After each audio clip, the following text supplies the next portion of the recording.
Esse relatório, a partir de agora, passa a ser debatido no Brasil, nas universidades, nas faculdades. Vai servir de tese para muitos mestrados. A partir de agora, ele passa a ser o relatório não da CPI, é o relatório das vítimas da Covid, dos mais de 600 mil brasileiros, dos sequelados e as imputações que estão sendo feitas contra a sua administração e contra a sua pessoa são imputações muito sérias.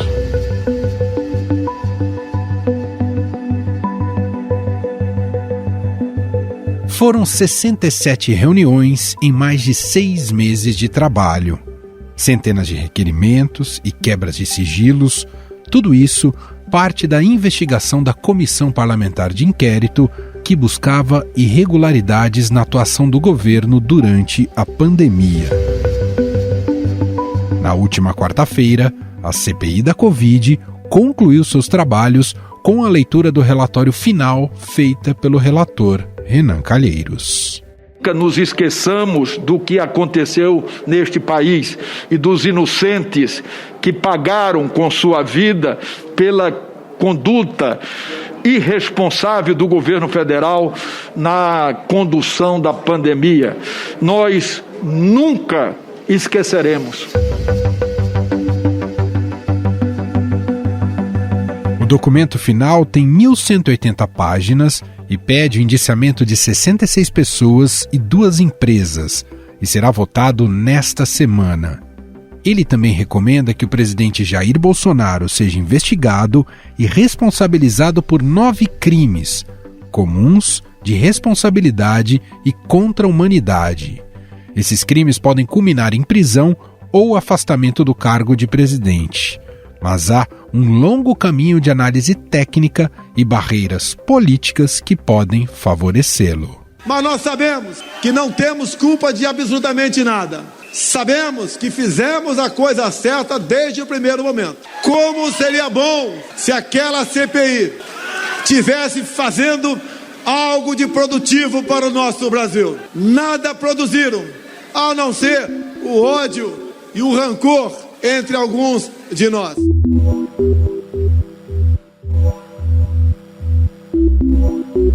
Da versão final, foi retirado o pedido de indiciamento do presidente pelo crime de genocídio contra os povos indígenas, após discordâncias na cúpula da CPI. Ao final da sessão, o vice-presidente da CPI, o senador Randolph Rodrigues, afirmou que o próximo passo será a entrega do relatório à Procuradoria-Geral da República. Se o relatório for aprovado amanhã, a CPI fará a entrega na quarta. Em relação à entrega do relatório à Procuradoria-Geral da República, nós estamos requerendo, solicitando ao senhor Procurador-Geral da República que nos receba na quarta-feira, dia 27, logo após a aprovação.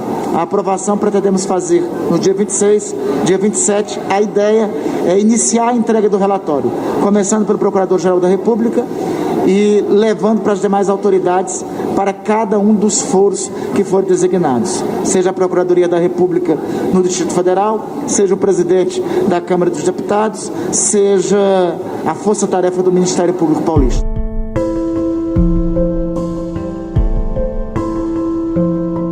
A entrega é importante, pois é o Procurador-Geral da República, Augusto Aras, que apresentará ou não a denúncia criminal contra o presidente da República ao STF. Ele é a única autoridade com poder de denunciar criminalmente o chefe do Executivo. Há desconfiança por parte da cúpula de senadores da comissão de que a PGR pode engavetar as denúncias feitas contra Bolsonaro e seus aliados no relatório. A desconfiança se dá pela proximidade e alinhamento que Aras mantém com o atual presidente desde que foi levado ao cargo. Aras, no entanto, afirmou em entrevista que não será omisso e que serão tomadas todas as providências. Quem me conhece sabe que eu posso pecar por ação, por omissão. Não vão dizer isso, não podem até acusar, mas ninguém vai provar omissão, não. O fato deste procurador-geral agir discretamente dentro da institucionalidade, não se permitindo confundir institucionalidade com corporativismo, não se permitindo fazer escândalo com a miséria alheia, mas cumprir com o dever e respeito à dignidade da pessoa humana, não significa omissão. O relatório indica que durante sua atuação de enfrentamento à pandemia, Bolsonaro cometeu os crimes comuns de epidemia, charlatanismo, incitação ao crime, falsificação de documentos, uso irregular de verbas públicas, prevaricação e violação do direito social. Na avaliação preliminar do órgão, muitas das imputações que estão presentes no relatório já foram apreciadas pela Procuradoria ao longo do último ano, quando políticos e cidadãos comuns fizeram representações contra Bolsonaro. Nestes casos até então, a PGR se manifestou pelo arquivamento e o STF acompanhou esse entendimento. O Supremo Tribunal Federal rejeitou o pedido da Procuradoria-Geral da República para decidir sobre uma possível investigação do presidente Jair Bolsonaro somente depois do fim da CPI da pandemia.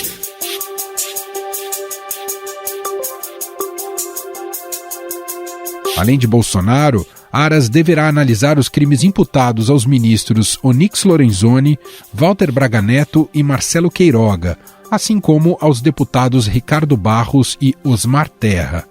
Também caberá a ele analisar o caso dos filhos do presidente, o senador Flávio Bolsonaro, o deputado Eduardo Bolsonaro e o vereador do Rio de Janeiro, Carlos Bolsonaro. Na conclusão de Renan, todos cometeram incitação ao crime previsto no Código Penal.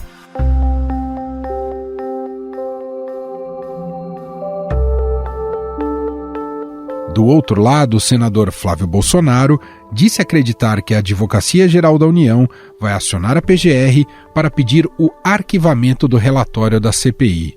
Segundo ele, a justificativa é de que o relatório teria um erro formal ao pedir o indiciamento de Bolsonaro, já que presidentes não poderiam ser investigados por CPIs realizadas pelo Congresso.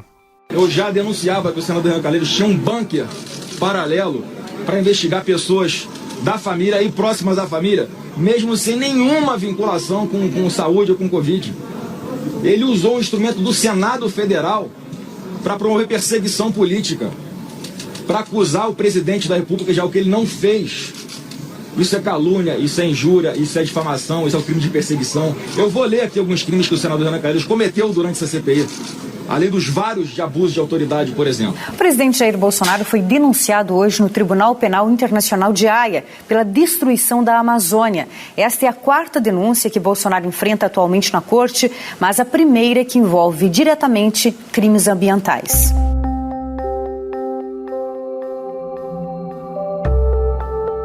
Além dos crimes comuns que serão avaliados pela PGR, o relatório também identificou o crime de responsabilidade nos atos de Bolsonaro, cujos indícios e eventuais provas vão ser encaminhados à Câmara dos Deputados. Lá, Arthur Lira deverá analisar o documento para avaliar a possibilidade de abertura de pedido de impeachment. Até agora, já são mais de 139 pedidos que seguem sem resposta. Bolsonaro também deve responder por crimes contra a humanidade que são imprescritíveis. Segundo os senadores, o documento também será encaminhado ao Tribunal Penal Internacional em Haia, na Holanda. Esta não é a primeira denúncia contra o presidente encaminhada à Corte Internacional. O presidente Jair Bolsonaro foi denunciado hoje no Tribunal Penal Internacional de Haia pela destruição da Amazônia. Esta é a 4ª denúncia que Bolsonaro enfrenta atualmente na corte, mas a primeira que envolve diretamente crimes ambientais.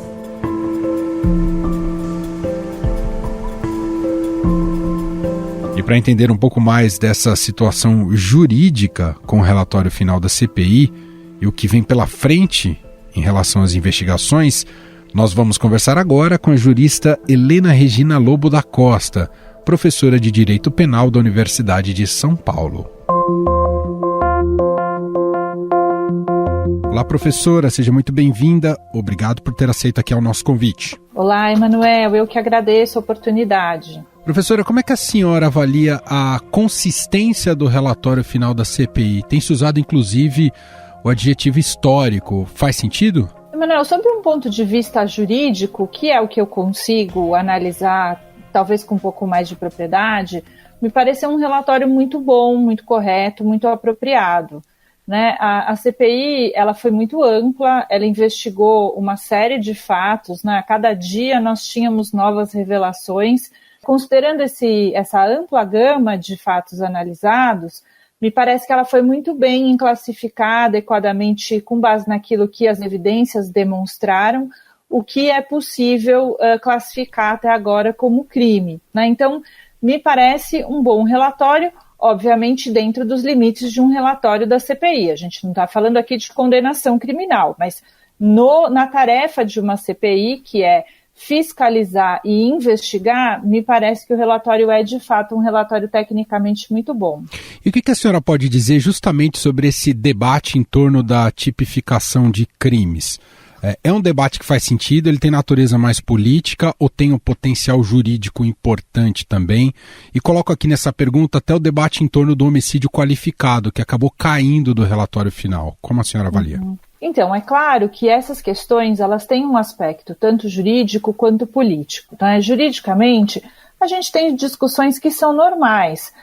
Nessa questão das mortes, algumas pessoas, né, e estamos falando aqui de pessoas bem informadas, de professores, algumas pessoas entenderam que seria possível caracterizar um homicídio doloso e outras acharam que essas mortes ficariam mais adequadamente classificadas como qualificadoras do crime de epidemia, né? O crime de epidemia, quando ele resulta em mortes, ele é aplicado com o dobro da pena, né? Então, essa é uma discussão que tecnicamente é plenamente possível.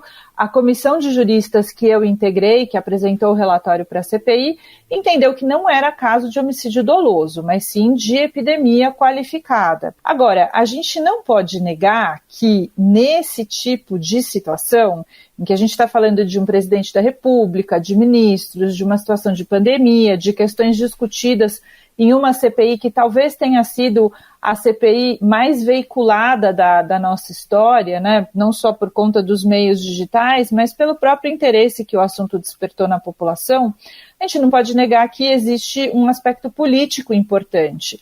Então, é claro que, às vezes, retoricamente, simbolicamente, falar em homicídio doloso qualificado pode parecer mais contundente do que epidemia qualificada. Mas, na verdade, no direito a gente precisa seguir o que é tecnicamente mais forte, com base nas evidências que foram colhidas pela CPI. E nesse processo de trabalho da CPI, professora, ela deveria ter colhido de alguma maneira o depoimento do presidente Jair Bolsonaro, mesmo que por escrito? Te pergunto isso até do ponto de vista jurídico. Olha, Manuel, a gente não tem, diferentemente de outras investigações, a gente não tem um procedimento específico estabelecido para a CPI. No caso de um inquérito policial, por exemplo, que é outro tipo de investigação, a gente tem ali no Código de Processo Penal quais são algumas investigações, algumas diligências mínimas que o delegado precisa fazer e o Código menciona essa oitiva do suspeito, do investigado no inquérito. No caso da CPI, nós não temos isso. Então, isso vai depender um pouco da convicção de quem está fazendo essa investigação. Eu acredito que os senadores entenderam que, pela postura do presidente ao longo de toda essa pandemia, postura que vem se reiterando e que, inclusive, foi mais uma vez confirmada depois da apresentação do relatório do senador Renan Calheiros, relator da CPI, que não havia necessidade de fazer esse depoimento, né? Que a vontade, a intencionalidade, as escolhas do presidente estavam muito claras a partir da própria narrativa que ele construiu, tá? Isso numa fase de inquérito não é um problema necessariamente, sobretudo nesse tipo de investigação que não exige essa oitiva por lei, mas no caso de um processo judicial, que seria um possível desdobramento de estudo, aí sim a oitiva do presidente seria fundamental, seria muito importante. Professora, presumindo que esse relatório final será aprovado, votado e aprovado nessa próxima semana, em linhas gerais, o que deve ou deveria acontecer daqui para frente? Bom, a gente tem a previsão de que a CPI, como um instituto de investigação e de fiscalização, ela colhe uma série de elementos, mas ela não tem poderes para processar e julgar aqueles que foram investigados. Então, ela tem que encaminhar esse material para os órgãos de controle, de investigação, de processamento penal. Então, isso deve seguir para o Ministério Público Federal, para alguns ministérios públicos em estados específicos da federação.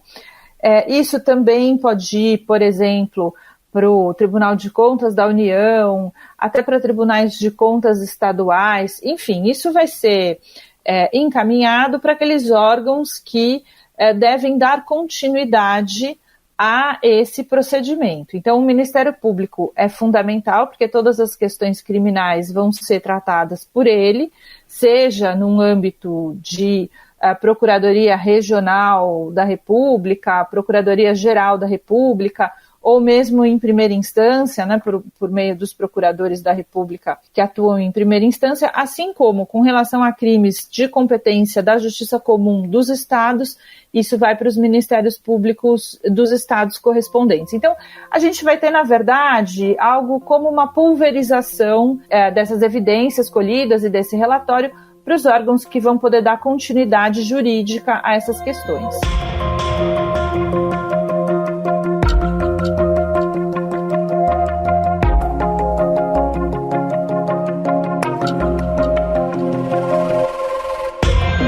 Bom, os que têm foro privilegiado caem ali na Procuradoria-Geral da República com Augusto Aras. Há uma preocupação sobre o alinhamento político do Aras com o presidente Jair Bolsonaro.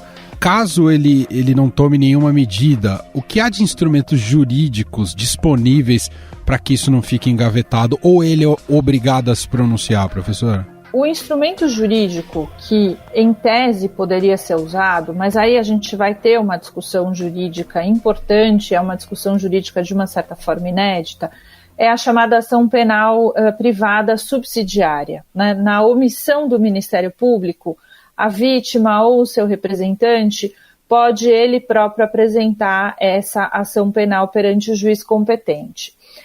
O problema é que essa ação ela é cabível nos casos de omissão, quando o Ministério Público recebe aquele material e não faz nada.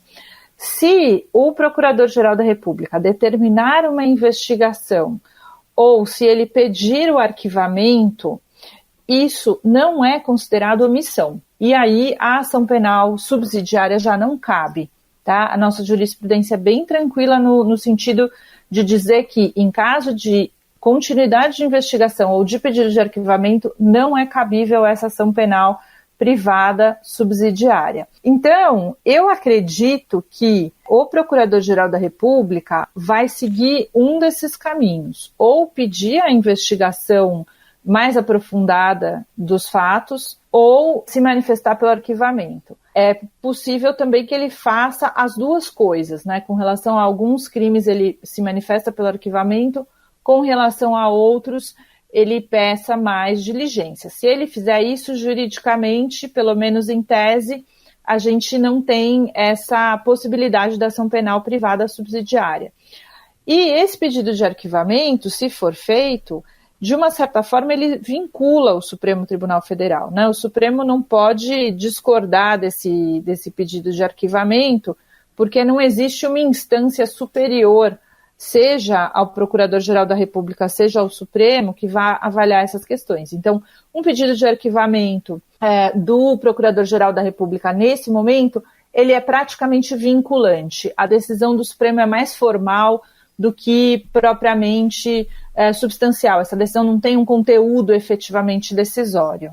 Quer dizer, mesmo que choque a sociedade diante de todas as evidências e o conjunto de informações colhidos e apresentados pela CPI, se ele decidir pelo arquivamento, basicamente é pela conta e risco dele e não há o que se fazer, é isso, professora? Então, Emanuel, em princípio é isso, tá? Eu estou dizendo sempre em princípio porque a gente não pode esquecer da imensa especificidade dessa situação, né? A gente está falando de um presidente da República, a gente está falando de uma pandemia, a gente está falando de crimes graves, a gente está falando de uma CPI que amealhou, que juntou muitas evidências de vários comportamentos.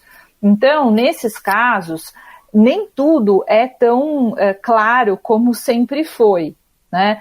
Eu acho que existe uma possibilidade de nós termos uma reação institucional. Nós já tivemos alguns ministros do Supremo, de uma forma bastante cuidadosa, sinalizando ao Procurador-Geral da República a inadequação de determinadas manifestações. E nós já tivemos também sinalizações no próprio Congresso, e aqui eu estou me referindo a uma proposta que foi mencionada pelo próprio senador Renan Calheiros, de alteração desse sistema que existe hoje. Então, é claro, se o sistema for alterado, a gente não vai poder aplicar retroativamente, né? Isso é uma regra muito importante no direito penal. Mas eu acredito que a questão não vai ser só jurídica, né? De novo, a gente está falando de presidente, a gente está falando de questões institucionais muito sérias. Existe todo um jogo político, um jogo institucional que não vai poder ser desprezado. Então, ainda que na parte jurídica a questão seja mais ou menos simples, na parte política ela não é. Então, eu não tenho essa impressão de que o Procurador-Geral da República vai fazer o que ele bem entende, ninguém vai poder fazer nada, vai ficar de braços cruzados e acabou. Eu acho que é possível, sim, a gente assistir a algum tipo de reação institucional a alguma manifestação que seja exacerbadamente, exageradamente inadequada diante desses fatos.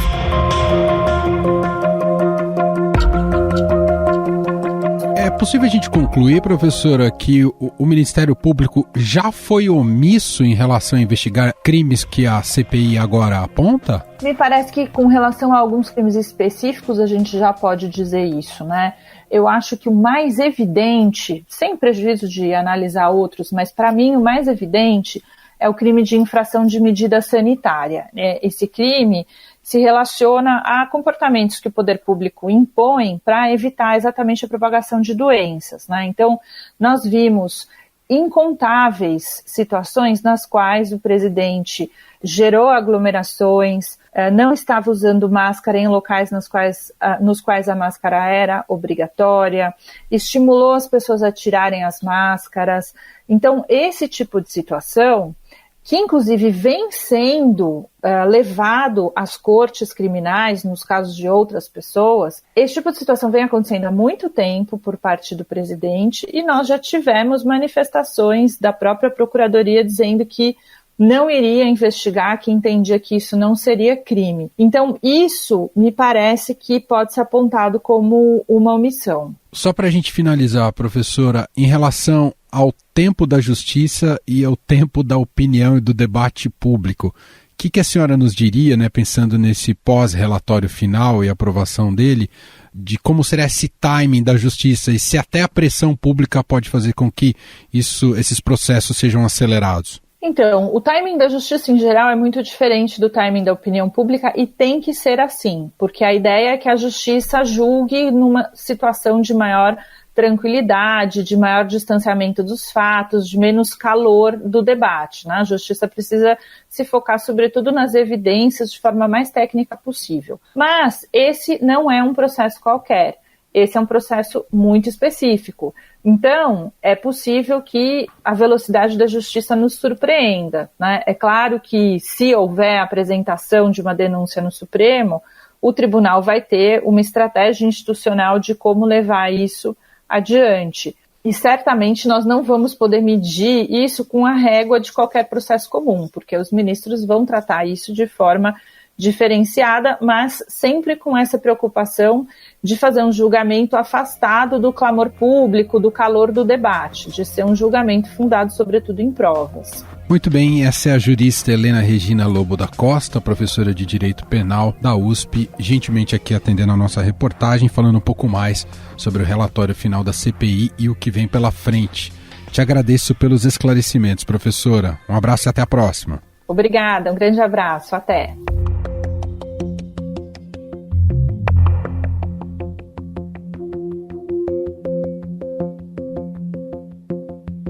Estadão Notícias.